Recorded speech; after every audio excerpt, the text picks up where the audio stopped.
जी, नमस्कार।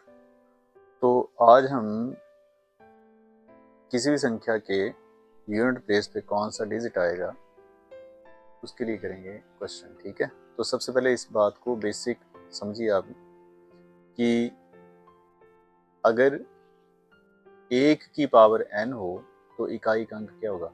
1। ऐसे 5, 6 और 0 में यूनिट प्लेस पे डिजिट चेंज नहीं होता। जैसे 6 की कोई पावर हो तो 6 ही आता रहेगा यूनिट प्लेस पे, 5 की कोई पावर हो तो 5 ही आता रहेगा, 1 के लिए 1 ही आता रहेगा और 0 के लिए 0। लेकिन जो सेकंड पार्ट है इसमें, जिसमें कि 2 की पावर, 3 की पावर, 7 या 8 में इकाई का अंक कैसे ज्ञात करना है, यूनिट प्लेस पे कौन सा डिजिट आएगा, उसके लिए क्या करेंगे आप?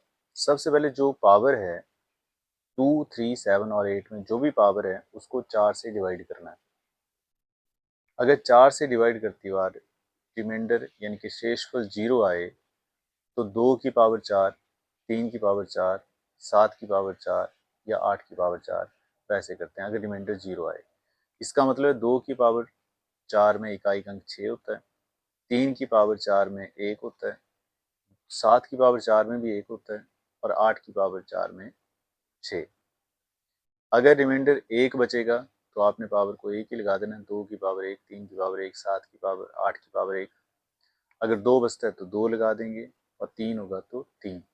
0 पे ध्यान रखना है कि 0 पे आपने पावर 4 यूज करनी है।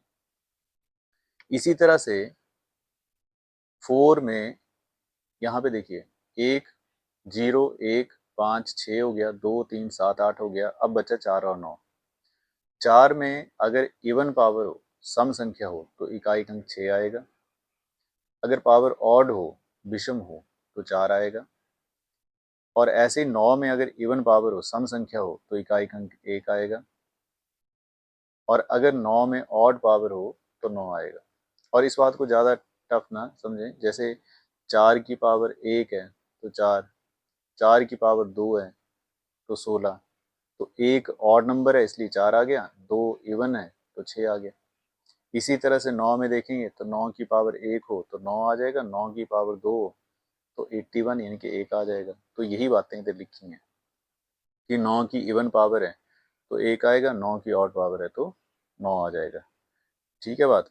अब इन रूल को यूज कर सकते हैं, ठीक है, किसी भी क्वेश्चन में, लेकिन इन बातों को समझना जरूरी है। जैसे कि मैं फिर से एक बार बताता हूँ, जैसे कि मान लो क्वेश्चन आ गया आपको कि 2⁵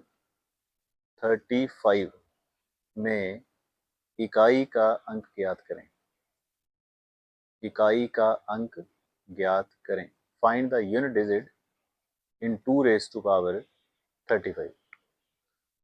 तो आपने क्या करना, जो पावर है 35 इसको 4 से डिवाइड करेंगे। और अगर आप 35 को 4 से डिवाइड करेंगे तो आपके पास रिमाइंडर कितना बचेगा? तो 35 को 4 से डिवाइड करें तो 4 8 जा 32। अब बचा कितना आपके पास?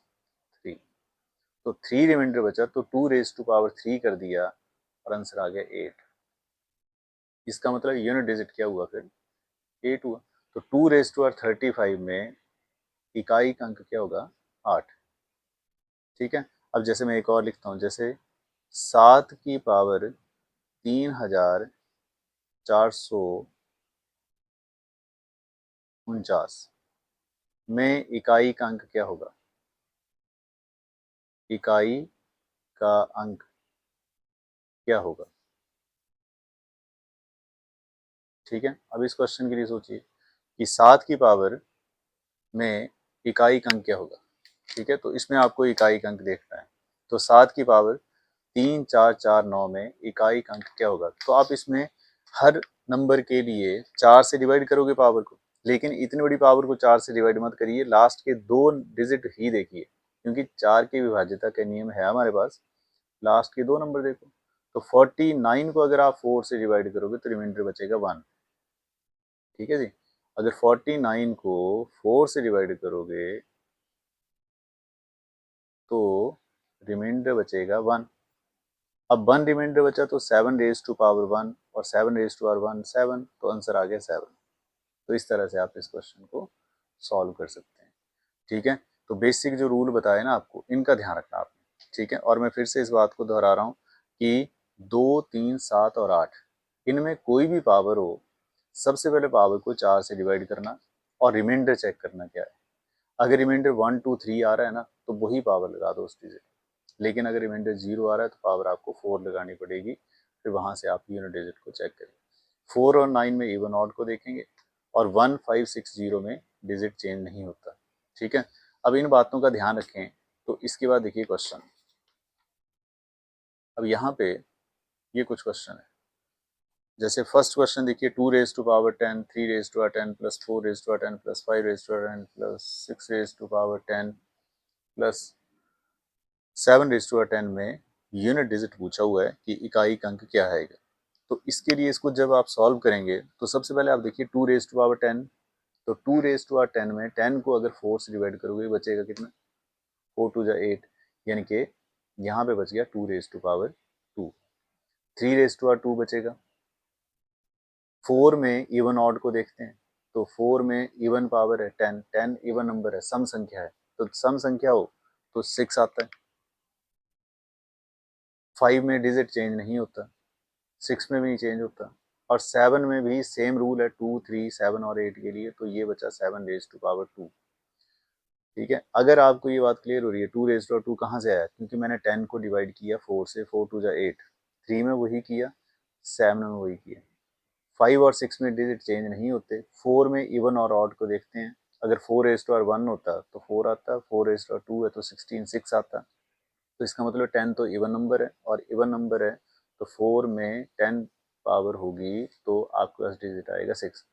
तो 2 रेज टू 2 हो गया 4, 9 प्लस 6 प्लस 5 प्लस 6 और प्लस 49 का 9 ही देखेंगे हम, क्योंकि हमें तो यूनिट डिजिट। अब इन सबको प्लस कर लीजिए और यहाँ से आंसर चेक करिए। ठीक है, तो यहाँ से हो गया 13, ये 13 और 6 19, 19 और 5 24 और 6 30 39, और आंसर आ गया सी ऑप्शन। तो इसका आंसर हुआ 9। ठीक है, तो इस तरह से इसको सॉल्व कर सकते हैं। अब नेक्स्ट क्वेश्चन देखिए।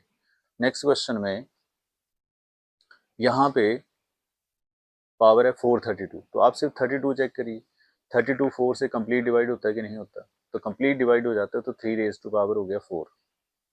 अब 7 के लिए 41 है, तो 41 को अगर 4 से डिवाइड करोगे तो बचेगा 1, तो इसका मतलब मल्टीप्लाई 7 रेज टू 1। और 3 रेज टू 4 का मतलब होता है 81, हम तो 1 नहीं देखेंगे, तो 1 इंटू 7, 7 रेज टू 1 7, तो आंसर आ गया 7। तो इसका आंसर हुआ सी ऑप्शन। Next one. अब नेक्स्ट क्वेश्चन में देखिए 2 की पावर 03, तो 3 आ जाएगी, तो 2 रेज टू 3 हो गया, क्योंकि 4 से इसको डिवाइड करेंगे। अगर नेक्स्ट नंबर को 4 से डिवाइड, इसको क्यों करना डिवाइड, यहाँ पे 9 लिखा हुआ है, और 9 के लिए तो हम इवन और ऑड को देखते हैं, तो 9 रेज टू 1 9 होता है, 9 रेज टू 2 9 रेज टू 1 9 होता है, 9 रेज टू 2 हो जाता है 81 1। इसका मतलब इवन पे 1 आता है, तो ये जो है नंबर ये 1 हो गया इवन पे। प्लस अब 8 में फिर से आपने 4 से डिवाइड करना, तो 1 बचेगा, तो 8 रेज टू पावर 1, तो ये हुआ 8 मल्टीप्लाई 1 प्लस 8। अब बॉड मास भी अप्लाई होगा, तो 8 प्लस 8, और यहाँ से आ गया 16, तो यूनिट प्लेस पे आया 6। इसका मतलब आंसर हुआ ए ऑप्शन। ठीक है, समझ रहे हैं बात। अब इसी तरह से अगले 2 क्वेश्चन है, और इन 2 क्वेश्चन को आप स्वयं करें। ठीक है, नहीं पता चले तो बताएं। जैसे यहाँ पे आप लास्ट के 2 डिजिट देखेंगे, इसमें लास्ट के 2 डिजिट, और इसमें तो सामने आंसर दिख रहा है। ठीक है जी, थैंक यू।